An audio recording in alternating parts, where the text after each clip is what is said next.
reading in my life is relaxation. You feel better afterwards.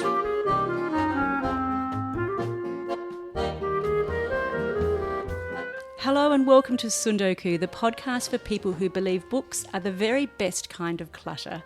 I'm Michaela Andreev. And I'm Annie Hastwell. And let's start with a quick show and tell. Michaela, what have you been reading? I'm reading a book called More to See, A Journey Along the Cleveland Way. It was written by a good friend of mine, someone I used to work with in book publishing back in the day, Vicky Foote. And this book tells the story of her 175-kilometre walk along the Cleveland Way, which is in the North York Moors National Park in northern England. The story behind this book is that Vicky planned this trip, and just about a week or so after booking it, she was diagnosed with breast cancer. So she had a couple of months to get through her chemo and get on this trip. So the book takes us on a walk along the Cleveland Way to all these beautifully Britishly named places like Osmotherley and Robin Hood's Bay, Ravenscar, all these wonderful places. But it also, Vicky looks back on her breast cancer recovery journey along the way. She's accompanied by her partner Olaf, so it's also a bit of a love story. He's a beautiful man and they have a lovely relationship. So it's a gentle read and I recommend it very highly to others. Am I getting echoes of the Salt Path here? A little bit, yeah. It's, well, two walks, both of them in England. Both of them have got a health story behind them, but told very differently, put it that way. And hopefully the rest of the story doesn't turn out like it did with the Salt Path. No. Vicky's a different character altogether. Okay, well, I've been reading Woo Woo by Ella Baxter. I mentioned that in the last episode. A very strange and wonderful book. It came out last year. I hadn't heard a lot about it, which surprised me. She's a completely nuts artist who is going into total meltdown in the lead up to her latest exhibition. She's a conceptual artist. Can you relate, Annie? I know you're an artist. I'm not this sort of artist. And it's crazy book. It's hard to explain what she does. It's, very visual. She's always live streaming herself doing really, truly outrageous things. Really? Meanwhile, someone's stalking her. So it has a certain rhythm of adventure in it. There is the scary, is this guy real? Because at the same time, she's communing with a ghost that keeps appearing to her. And meanwhile, she's got this loving, long-suffering partner, Constantine. So it's kind of a love story as well. That's a good name, Constantine. He's always there for her. Mm. Great book. I really loved it. It got really completely out of control towards the end. So it's fun. It's really fun, but, it might be too much for some people, but I thought it was marvellous. That sounds great. And she's an Australian writer, and it's set in Melbourne. The other book, I'll quickly mention the other one because it was one of those pickups at a second-hand shop. It's called The Writer's Journey, a mythic structure for storytellers and screenwriters. Written back in the 90s, the real deal on the hero's journey back to ancient Greece, Greek tales, the structure that underpins every story almost that we watch on the screen. And I love how it's all very sort of brown and frayed. It definitely is a second-hand book you got there, Annie. Probably some famous screenwriter originally owned this, I don't know. Check the notes in the columns. It's got all these wonderful characters that appear, and I found myself watching a movie on Saturday night and trying to pick, okay, is this the Herald? Is this the Shapeshifter? Oh, nice. So, yeah. It's broadened your world. It has definitely broadened my world. I might become a screenwriter. Add that to your list. Now, what new book are you bringing us this week, Annie? Well, this is a newly published book from a first-time publisher as well, Anico Press. Miriam Webster is the author, and it's a debut collection of short stories, which is quite brave in itself in a world that doesn't seem to like short stories anymore. It's called The Slip, and we're talking Freudian slips, and it's a whole lot of stories, and I was hooked as soon as I opened the book. Little vignettes of modern life, and they're all kind of different, but she's an amazingly good observer of people and the things that aren't being said. And these are real stories with clever, surprising endings. So it's a real celebration of the short story. Oh, fabulous. Well, I don't know if you're right about that. I think short stories are making a bit of a comeback. Interestingly, I'm going to introduce you to Margot, Lloyd and Emily Hart, who are two accomplished publishing professionals who've established a new publishing house in South Australia this year called Pink Shorts. And one of their focuses is on short stories. So, I don't know, maybe they're making a bit of a comeback. And the pink shorts bit? Why pink shorts? Pink Shorts is a nod to our premier from the 1970s, Don Dunstan, who wore very very short, itsy-bitsy pink shorts on the steps of Parliament. I think he was making a statement about the hegemony of the establishment and just conservatism in general. But I think that Margot and Emily are making their own dash for freedom with this new publishing house. They want to do it their way. They're planning to do 2 publishing releases each year rather than the sort of traditional monthly release of a new book. They're going to put about 4 titles in each of those releases, which I think is great news for local writers. It's really interesting what's happening in the publishing world. It's almost like what happened in the streaming world, where there's just this vast creative field. Everybody can do it for themselves these days, so it's possible to do these kind of things. And it certainly opens up opportunities for new writers as well. Absolutely. They make the comment when I chatted to them that by population, we do not have very much local publishing going on here. So good on them, getting in there and giving it a crack. Okay, to the new book, The Slip by Miriam Webster.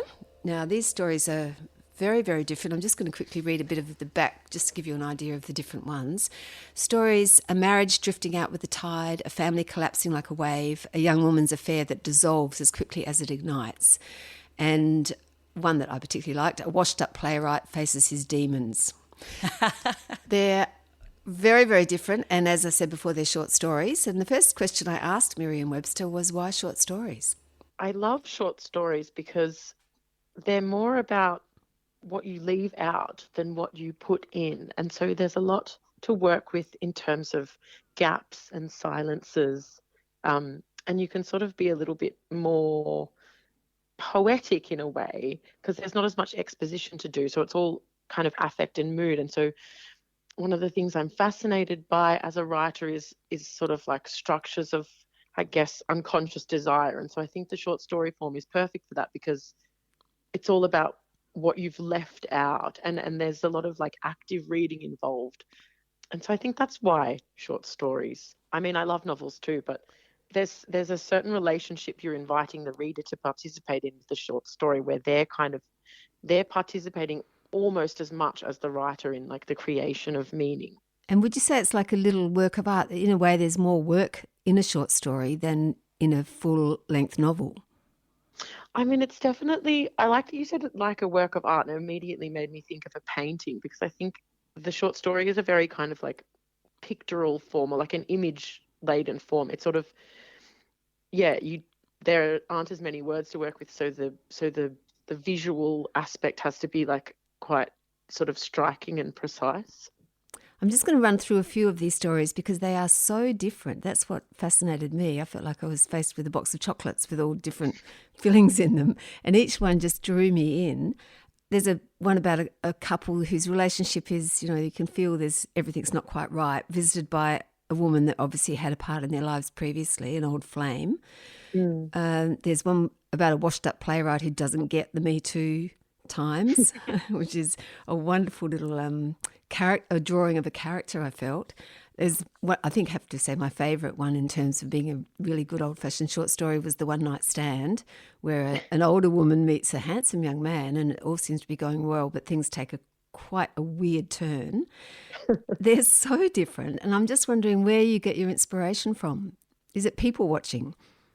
That's such a hard question to answer, but a fun one. I think I get probably observation. I'll often just start a short story simply based on like a line I've overheard someone saying, or sometimes even it's just like a word that sort of like unfurls into a concept, and just a lot of reading. And I often sort of like stumble on a sentence or a weird idea, and I think, ooh, that would make a great short story. I mean, like one of the stories in the collection is called Peduncle Slap, and I sort of wrote that story around the word because I thought it was so weird and I'd never heard it before. And similarly with Brinkman that you just mentioned, one of my friends was going to psychoanalysis and the analyst called him a Brinkman, and I thought that would be a great title for a story and it would be so fun to build a character around that. So yeah, I guess just like listening and being receptive and keeping my eyes and ears open, and then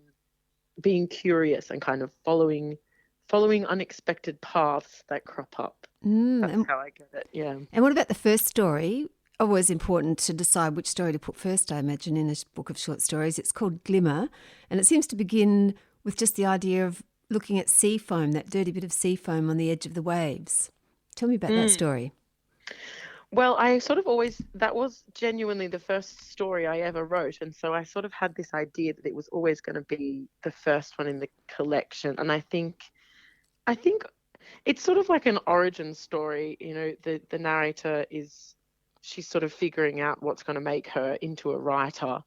And I think that all writers sort of have to tussle with this desire to tell their own origin story. And I didn't want to do that, but at the same time, I thought that would be a great way into the collection to kind of just ground it in this practice of like reading and writing. And the sea foam came into it because a few years ago in lockdown, I was living for a while with my mum in Frankston, and like all we could do was walk along the beach, and it kept being really windy and stormy, and we'd go down and there'd be these massive like piles of sort of trembling sea foam, and I just found that to be such a strange and visceral image. And I also felt somehow like it spoke to something almost erotic. And then so I looked up sea foam, and I found out that the word comes from the Greek word aphros, which comes from the myth about the birth of Aphrodite. And so it sort of suddenly all tied into this story about a woman having an affair and from that finding her way into being a writer. And looking back on the affair and cringing at, you know, the sort of innocence and the silly things that one does as a young woman. But yet the upshot of it was that there was a result. She's become a writer.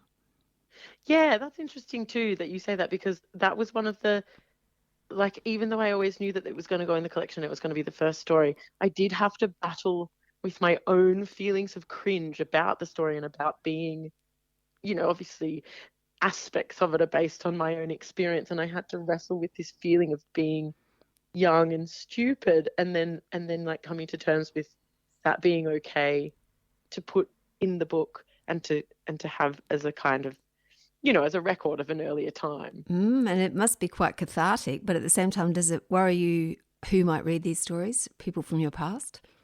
Oh, of course. Yes, of course. There was a point where I sort of realized that the book was actually going to get published and it was going to be read by people. And I thought, oh no, there are so many stories in there that I've sort of just like taken from life, to the extent that I lose track of what I've actually made up and what I've just sort of copied or overheard. And so, yeah, that's something that I've definitely been thinking about. I can see a short story in the launch when they all come along to it. Yeah, well, I did sort of, I said this at the launch. I was like, look, some of you here will recognise the stories, but they are fictionalised. And so... You're a very, very sharp observer of people and the little subtleties that happen between people in relationships. Do you have a favourite writer from the past? Were you influenced by anybody in particular? I'm highly influenced by many, many writers. In the first story, I actually quote one of my teachers who said, originality is a redundant category because every text is haunted by every other text that's come before it. And this collection was particularly influenced by one of Anne Enright's short story collections, Taking Pictures. And I think she's just a brilliant observer of these moments of miscommunication and misapprehension between people. And I think they're really fascinating because they often show what's left unsaid between people, or they force an encounter with desires that you can't keep from spilling out. They do. They talk about the stuff that's going on under the surface in everyday relationships and communications. I'm thinking of the one about the whale, peduncle slap, where the young mother and her mother-in-law are off on a fairly unsuccessful whaling trip, or a trip to see whales with small children. It's a very complex relationship that is typical of between a young woman and her mother-in-law. That manages, you know, it's between fondness and annoyance, and you just paint that so well. Oh, thank you. Yeah, and I mean, I think that's why I ended up calling the whole collection The Slip, because it is about that exact that exact moment. It's the Freudian slip. It's the slip of the tongue. It's when suddenly you reveal something that you didn't mean to reveal, but the revelation is transformative in some way. The most challenging story I found, but also the most close to poetry, was the one about the eel, the one called New Directions. Can you explain that story? It's a fascinating ride for the reader. I really didn't know where it was heading. And I think at the end it all fell into place in a really lovely, subtle way. Can you explain that story and where that idea came from? Yes, I can. I mean, that one's the most formally experimental of the stories. I think I started writing it when I was sort of going through my own grief and mourning after my dad died. And I was thinking a lot about grief and how like a personal grief spills out and can become like a collective grief. I mean, we're all living in an age of catastrophe and loss and species loss. So then I started thinking about how grief could, instead of being just something that sort of like puts you down or puts you in bed, it could be a kind of transformative emotion, and how we could utilize this feeling that we've all had at some point to make it into this kind of like this force. And so all of these elements I was thinking of, and that led me to eels, because eels, the European eel especially, but also in Australia, the short-finned eel, are sort of slowly going extinct. But it's particularly difficult because we can't breed them in captivity, and so conservation becomes more of a challenge. And so the reason we can't breed them in captivity is because still scientists don't really know exactly how they reproduce and what conditions they need to do that. So I started thinking about the life cycle of the eel, and then this led me all the way back to Freud, who it turns out was researching eels and asking this very question of how they reproduce back before he became a psychoanalyst in the 1870s. And so what a fascinating coincidence that was. I know, amazing. And so all of these elements just sort of coalesced into this story about like grief and the unwieldiness of grief, but also the way that it can open up this kind of desire for action and transformation. And then as it kept going along, the eel itself became more of a figure for, I think, language. I see the eel as the eel is just this like unbounded proliferation of language, and it gets more and more playful and mad as it goes along. And so ultimately, not only is it about grief and desire, but it's also a story about writing and about the excesses of language and the kind of the pleasure of it. Amazing. What's next? Are you going to try a novel?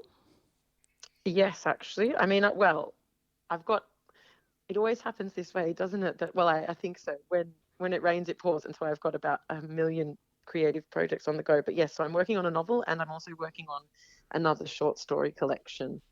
And we'll see where it goes. Do you think we can go back to the short story? I mean, I grew up on short stories and I love them, but they've kind of fallen out of favour, haven't they? Yeah, and I actually do think this. And a few years ago, actually, when I got the publishing deal, it was really sort of unheard of to get a short story collection published. And I think even in the time between Anniko and I agreeing to do it together and it coming out, which has been about 3 years, it has shifted slightly, and short stories are sort of coming back into favour.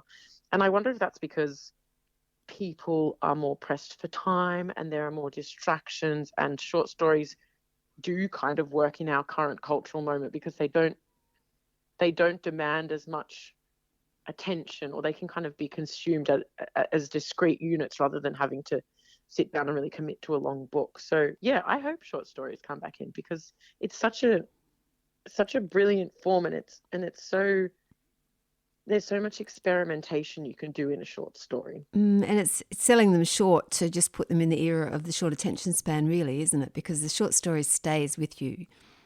Yeah, definitely. Yeah, and I think I think short stories can be so uncanny, and it's, yeah, they definitely stay with you. They can be quite haunting, but in such a sort of generative way. You keep thinking about them and returning to them. Yeah. When you work, how do you work? Do you work on a whole lot of different stories at once? Are you one of those people that sits down and chains yourself to the computer for 3 hours every day and then walks the dog? What's your style? Well, it's hard for me because I love writing, and so I often do my writing work when I should be doing other things. But I'm a pretty rigid writer in the sense that I do it every day. I really do believe that it is a practice, and you can only get better if you practice every day. So I usually sit down in the morning and I'll do a few hours of writing and I'll walk the dogs and I'll come home, and if I'm on a roll, I'll keep doing it and ignore all the other things that I have to do and keep moving with the inspiration. But I definitely don't stick to one thing at a time. I'll do bits and pieces here and there, short story here, and then work on the novel over here, and then go and do a bit of my PhD. I sort of just follow the inspiration, I guess. Miriam Webster, she's a new voice on the literary scene in Australia, and one that I predict we'll hear much more about. And here she is reading the opening passage from a story, one of my favourites in the book. It's called Movements of the Soul, and it begins with one of those parties that you wish you hadn't gone to. On Friday evening, Joy goes to the housewarming party of a woman she met at the dog park. She is asked to bring a plate and goes to a lot of trouble making this elaborate salad thing she pulled from an Ottolenghi book. When she arrives, the table is laden with other people's offerings, but as Joy places hers between them, she feels stupid for going to such lengths. Everyone else has just brought plates of cabana, tasty cheese, and supermarket dip. The host is a woman with wild hennaed hair and a psycho-kelpie cross gone mad from lack of work. She gives Joy a hug and introduces her to a pair of women talking. Pleasantries are exchanged, but after a while, the women resume their conversation from before. Joy drifts away from them as if it's accidental. Meanwhile, the Kelpie cross runs laps around them, yelling and occasionally nipping people's heels. The downstairs toilet is smaller than a cupboard. Joy slips in there to hide and notices a sign above the cistern which reads, "Please flush sparingly. We're running on tank water." She scowls. Some animal has taken this instruction literally and left a huge shit in the bowl. Joy grabs the toilet gel, douses and begins to scrub, cursing the woman from the dog park, her filthy guests and crap food, and her passag smiley face. She doesn't even really like her, this person who constantly talks about her menopause and doesn't seem to understand her dog at all. Why did she come here? Maybe it's a crisis, she thinks and flushes. Maybe she is finally having a midlife crisis. Miriam Webster reading from Movements of the Soul, a story that starts badly, becomes very interesting and ends with a dark twist. And now to Margot and Emily from Pink Shorts Press. I'll let them introduce themselves. I'm Margot Lloyd, and I'm one half of Pink Shorts with Emily Hart. And we just started at the beginning of 2025. March 2025 is when we launched Pink Shorts Press. We met about 10 years ago, a bit over 10 years ago, when we were both working at another South Australian publisher called Wakefield Press. And since then, we've gone off and worked interstate. I was working in Brisbane at UQP and at Griffith Review. I was over in Melbourne working at Hardy Grant Books. And we always wanted to come back to South Australia. So Pink Shorts has been a labour of love that we've been kind of wanting to get to for a long time. And finally, everything kind of came together and we're so excited to be here. So what, Margot, would be a Pink Shorts book? What are you looking for? Books that are definitely a little bit quirky, I would say. We're definitely looking for books that are a bit on the shorter side. That's not absolutely set in stone, but it's something that we've been finding that we're drawn to. We definitely love books that have got a bit of a South Australian connection of some sort. Again, it's not 100% set in stone, but it's something we're drawn to. And we have talked quite a lot about how we like things that exist somewhere on the borders, you know, things that are maybe cross-genre or a little bit of a different format. I think starting with a re-release of Barbara Hanrahan's Sea Green, which was originally published in 1974, was a good example for us. You know, it was a almost autofiction, really interesting writing style, really beautiful writing from a South Australian well-known artist and author, and we love that book so much, and it really set the tone. Had it always been part of your plan to rebirth a classic? We had discussed it definitely from the beginning. First of all, we were reading Barbara Hanrahan's work and we were just like, this is incredible. Why have we not read this earlier? We'd both read The Scent of Eucalyptus, which is quite well known, but we hadn't really delved into the rest of her back catalogue. And knowing that those books weren't available was like, well, we need to get these books out here.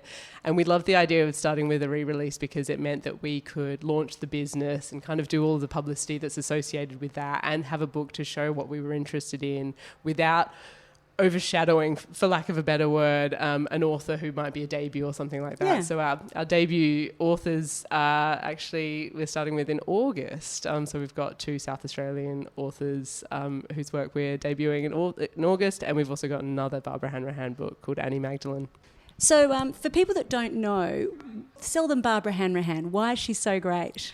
Well, Barbara Hanrahan is obviously best known as an artist more than an author. And in her life, she died when she was only 52. She produced so many works of art. The National Gallery has something like 500 pieces in their collection. So prolific artist, but also a prolific writer. She wrote 15 books in that time. So an enormous creative output, and if you know her artwork, then you will love her writing. She really brings the same mix of sort of strangeness. It's sort of quite sexually explicit in a way. Yeah, there's Is it sexually or sort of. I think explicit can kind of be a good word for it. Yeah, it has.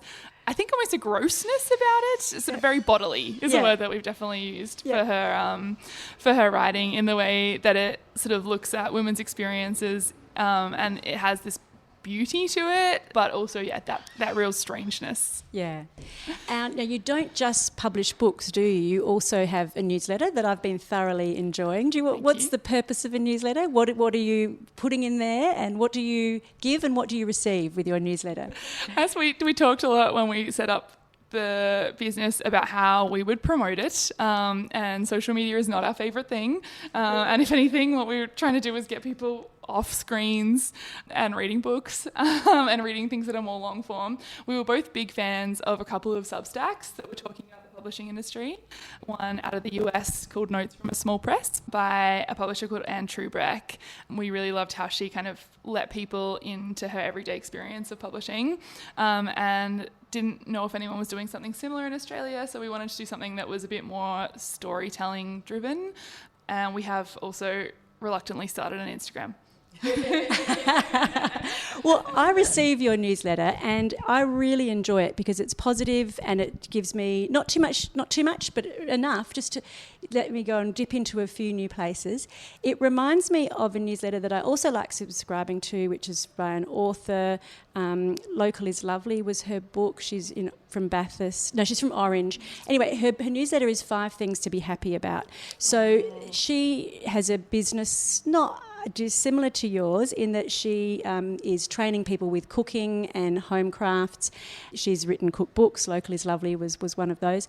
Anyway, I just really enjoy it because she has all these fabulous tips. Might be television to watch or newsletters to read or that sort of thing. And I like that similar positive vibe that yours is a number of things to be happy about, I think.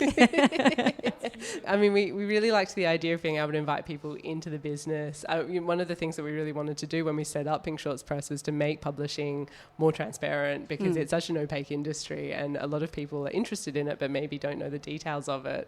And so in a way it's a little peek behind the curtain, but also there's so much to love about books and writing and reading and everything that, we're finding things all the time that we want to include in there too. So I'm glad that positivity comes through. It does. It's a little peek into your personal life as well, what you're reading and so forth and who you're reading to.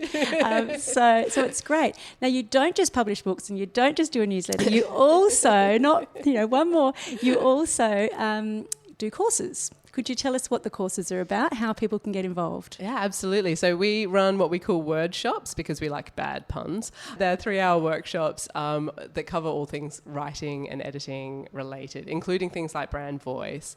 We're really passionate about helping people with words, obviously. So both Em and I have an editing background. So our professional life has been working with authors and poets or prime ministers and celebrity chefs, as the case may be, to produce books. So we're used to doing that kind of work, and we thought, well, why not put on those workshops for people who need them in their day-to-day life, for their business, for their small business, for their large business. I think we also we're interested in the conversation at the moment around AI and writing, especially in a professional sense, and people feeling like they could turn to AI to give them marketing copy or grant applications or the kinds of things they might have otherwise written themselves or worked with copywriters for, and to help them see the value in writing with a human if you want some humans to read it in the end too. I feel like we're not totally against people using AI as a first drafting tool, but then really being able to put on an editor hat and critically assess if that writing is doing what it needs to do for you. Yeah, it's so much more than ticking boxes, which at this stage I suppose is a lot of what AI is about. It's funny that we should talk about this after the newsletter, because I find it so much easier to create my own first draft rather than trying to work with AI or something like that for a first draft, because you feel like it takes all the creativity out of it. But I know for a lot of people that blank page is so kind of, off-putting, that being able to work with something to begin with can actually bring out the creativity for them. But so horses for courses. Exactly.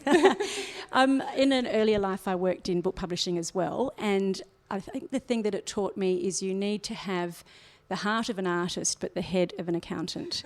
So does publishing still pay? Are you going to make a living out of this, do you feel? Oh, that's such a good question. My parents are both accountants, and they told me if I became an accountant, they'd think they'd failed as parents. Oh, sweet. So I'm going to blame them. No. You can call them. That's the best thing. I can call them. No, Margot's the spreadsheet person in this business partnership. I feel the key for us really is trying to see if this mix of workshops and publishing can make it kind of balance out for us. Yes, it's a great idea. Otherwise our option was really going down the kind of not-for-profit route or going for a lot of grant applications. That's how a lot of small creative businesses of all kinds operate. But obviously the grant train is pretty brutal. It's a lot of work, isn't it? It's a lot of work, and there's no guarantees, and things are changing all the time in terms of what's available. And you're going up against a lot of other really excellent creative organisations. All right, you're doing this on your own. So we thought maybe we just really hold on to that independence. And in a way, that's been something that's become more important to us actually as we've gone along, is feeling like we're totally independent and we can make our own decisions and we don't have anyone to answer to. But maybe answering to an accountant wouldn't be a bad thing. Yeah. At least some reference might be wise. Now, you mentioned the Barbara Hanrahan that you've got coming up, and then there's another one that I just love, Playing Nice Was Getting Me Nowhere. I think that's a book I'd like to read. So do you want to just do a little pitch on your forthcoming books, and then I'll ask what's on your Sundoku, what you've been reading lately? So Playing Nice Was Getting Me Nowhere is a collection of dystopian satires by Alex Cothren, who's a local Adelaide-based writer who's won pretty much every short story award you can win in Australia and a few abroad too. He's an incredible writer, and the thing I love about this book is that he has created all these kind of satirical worlds looking at, extremes of things that are happening in the world at the moment, basically. But that sounds quite cold. He writes with so much heart. These stories all have such a human element to them and remind us why we need to fight for a better world. And it warms my heart. Now. Yeah, it really is a book for now. And then we have Plastic Budgie. So Plastic Budgie, when we set up, we did say that we were going to specialise in creative nonfiction, and we went and signed up 4 novels and a book of short stories. It's good to have a plan. We do have more. At the moment, we only have nonfiction for 2026, but this book, Plastic Budgie, sort of started in a more nonfiction space and has moved into a more autofiction space, so that puts it kind of alongside Sea Green by Hanrahan. It's kind of rooted in the author's experiences. So Olivia de Silva is a young writer here in South Australia, and this is a wildly funny, but also pretty heartbreaking book about mainly her kind of coming of age. The first part of the book is told in a series of stories that kind of read like a family sitcom, and then it kind of twists off and does something very different and asks about questions about the kind of nature of memory and why we try and sort of ascribe certain meanings to certain things in our lives.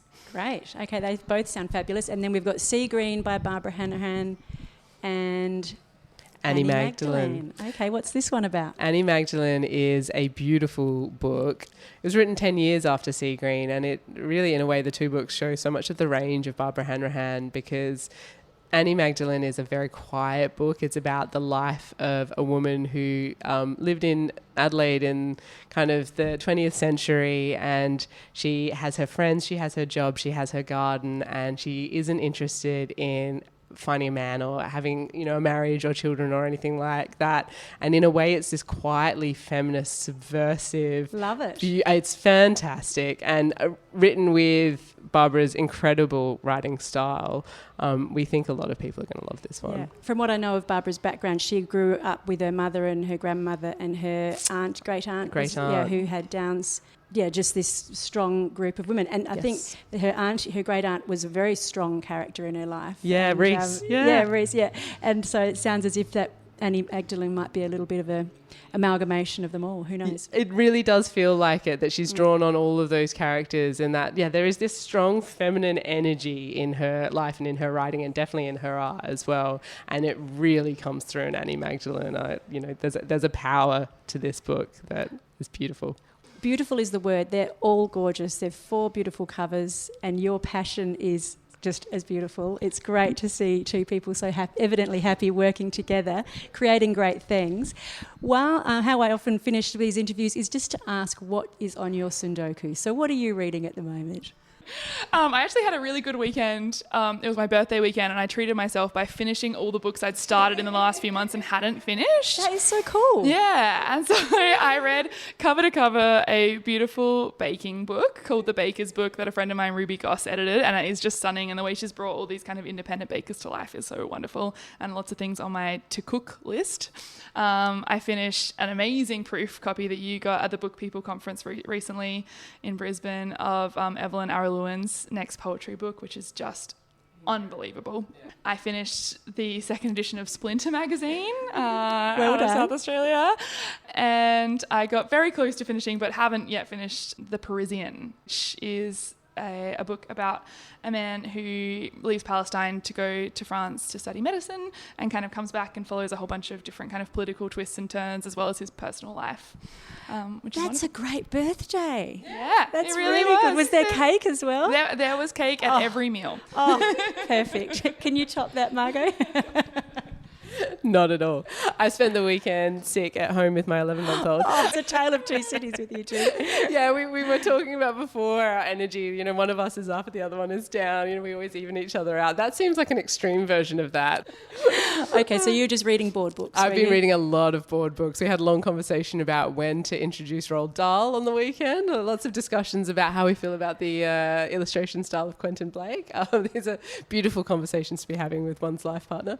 But I have to second the Evelyn Aralewin book coming in November. She wrote Drop Bear, which was the Stella award-winning book of poetry from a few years ago, and I absolutely loved Drop Bear, but The Rot, which is coming in November, is, I think, even more powerful, and I'm going to recommend it to everyone, and I'm sorry that there's so long until you can read it. That's okay. We love a good recommendation, and a bit of anticipation is not a bad thing either, so thank you so much for those.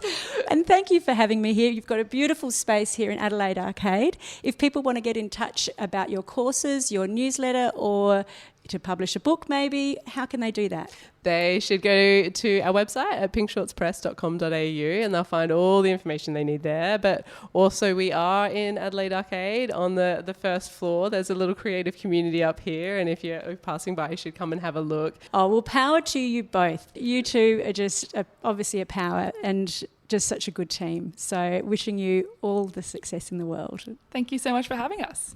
Aren't they lovely? I actually went to the launch party for their August titles, which was a really lively and happy affair. And I bought a copy of Playing Nice Was Getting Me Nowhere by Alex Cothren for my husband. And right away, he took it into the bath with him for a bit of a read, and he pronounced that it was just like Black Mirror, the Netflix dystopian sort of series that we really enjoyed. So he's busily working his way through that collection of short stories. I hope Pink Shorts does really well. You're listening to Sundoku, the podcast for anyone who browses bookshelves wherever they are.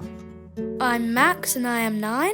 I'm reading 2 books at the moment. I'm almost finished with both of them. One's a comic and one's like a proper book. Both of them have been very good so far. The first one, it's like a diary of Loki, like the god of mischief. It's all about him being like transformed into a proper boy by Odin, and he has to do good deeds to let him back into Asgard. Asgard is like where all the gods live. I'm rereading it because it was very good. He's supposed to get like points for being good, but subtract points for being bad. He gets a lot of subtracting points. Giving Thor over to frost giants, sabotaging one of his friends. It's pretty funny. Pretending to be a dog in school. It's actually very, very good, this book. The other one is called The First Cat in Space Ate Pizza. I have finished this one too. It's all about angry rats landing on the moon and trying to eat it all. So then they send a cat up into space to help the Moon Queen take back the moon from the rats. This is a comic. They're both amazing, amazing books.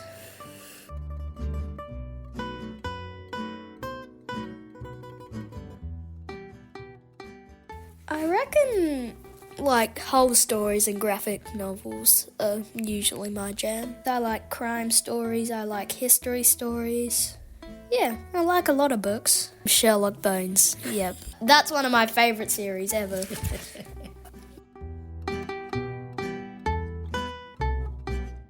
When I go to bed, like right before, the story's a nice way to end the day, I reckon. If you'd like to share your reading habits with us, do get in touch. You can contact us at sundokucast@gmail.com. That's TSUNDOKUcast@gmail.com. And that's it for this episode. Thanks for joining us. I'm Annie Hastwell. And I'm Michaela Andreev. Happy reading, and we'll catch you next time.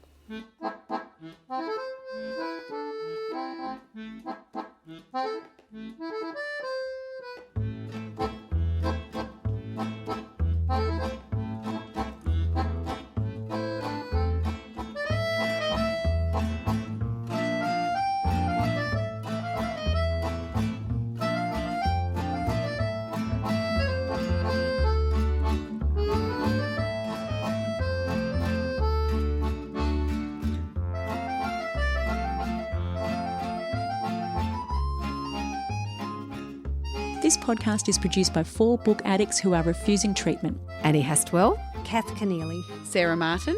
And me, Michaela Andreev. Our thanks to composer Quincy Grant for the music.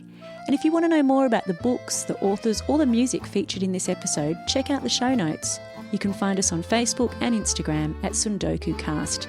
That's TSUNDOKU cast.